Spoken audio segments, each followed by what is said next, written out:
Driven by succession plans and a strategy to shift the power balance in the volatile region of the Middle East, Saudi Crown Prince Mohammed bin Salman is busy with several taboo-breaking steps to forge ties with the Muslim world's most hated regime, Israel.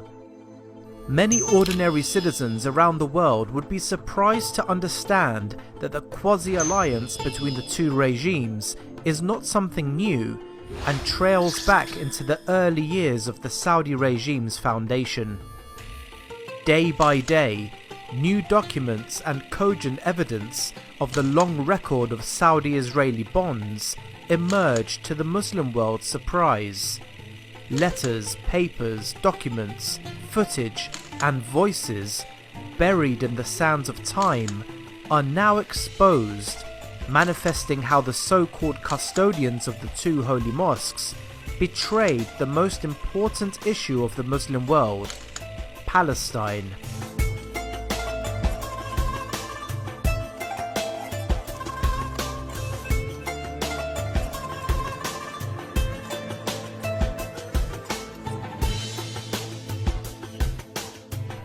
I am Sultan Abdulaziz bin Abdul Rahman Al Saud, and I concede and acknowledge 1,000 times to Sir Percy Cox, delegate of Great Britain, that I have no objection to giving Palestine to the poor Jews, or even non-Jews, and I never ever violate Britain's demands.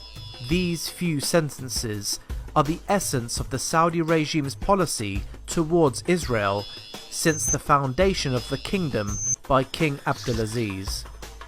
Although Abdulaziz guarantees Saudi Arabia's neutrality on the issue of Palestine, historical facts prove that such neutrality has gradually shifted towards standing behind Israel in almost every conflict between Israel and Muslim countries.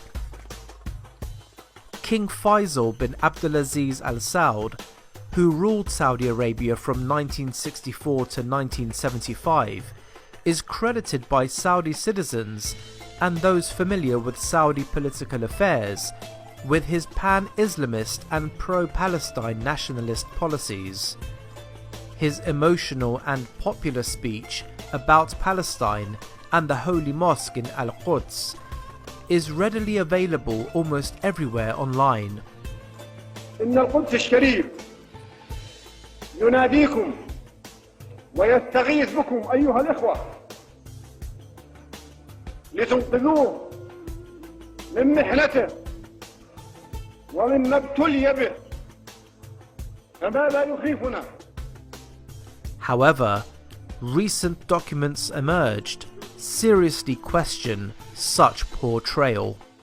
Just days before his death, deposed Yemeni dictator Ali Abdullah Saleh published a historical letter from King Faisal to the then US President Lyndon Johnson, revealing the Saudi regime's possible collusion with Israel prior to the Six-Day War, also known as the June War, fought from the 5th to the 10th of June 1967 between Israel and the neighbouring states of Egypt, Jordan and Syria. The Arab side failed to defeat Israel.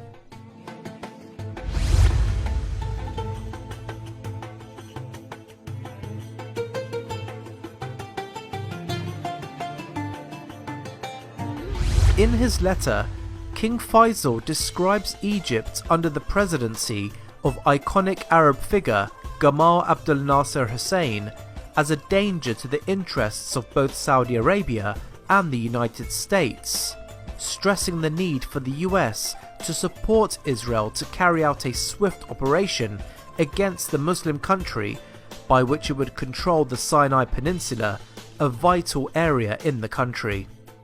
The Saudi king also suggested the immediate seizure of the Gaza Strip by Israeli occupiers, which was at the time under the control of Egypt.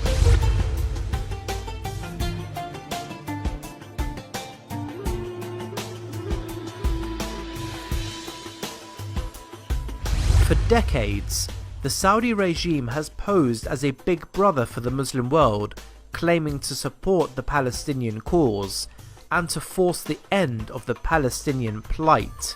Faisal's letter unmasks the two faces of Saudi Arabia, as he also proposes Jordan's control of the West Bank in order for the Palestinians to lose hope of controlling any land.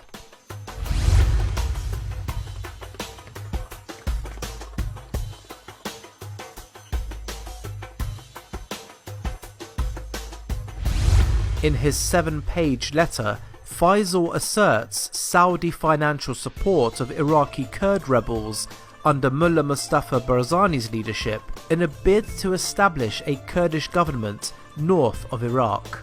The Saudis' diplomatic push in favour of Palestine's occupiers is not just restricted to the era of King Faisal or King Salman.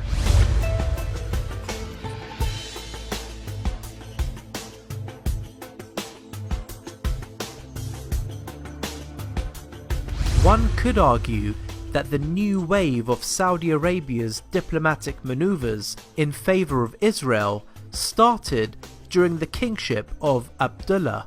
Upon his death and Salman's rule, Saudis are less hesitant to expose the ever-growing bilateral relationship with Israel.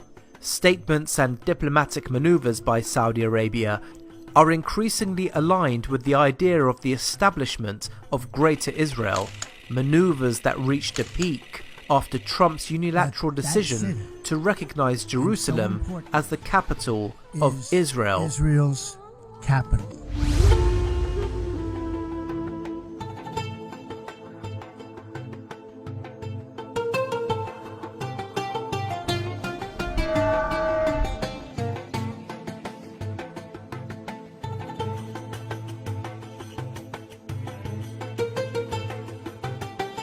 But when it comes to public opinion across the Muslim world, Saudis seem to be walking on thin ice.